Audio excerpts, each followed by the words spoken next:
ఓవైపు జోరుగా ఎండలు దంచి కొడుతుంటే మరోవైపు కామారెడ్డి జిల్లా కేంద్రంలోని ప్రభుత్వ హాస్పిటల్లో ఏసీలు ఫ్యాన్లు పనిచేయకపోవడంతో రోగులు ఉక్కపోతతో ఇబ్బందులు పడుతున్నారు.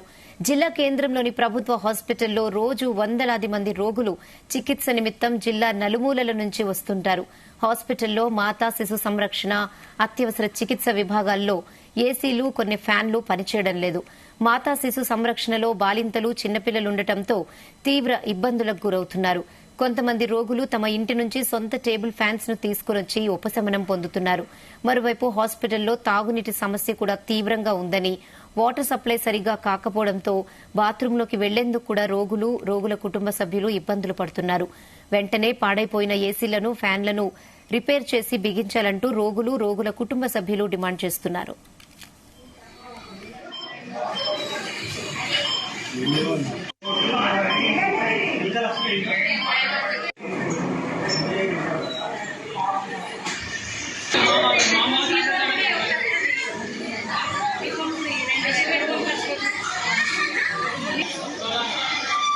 Então,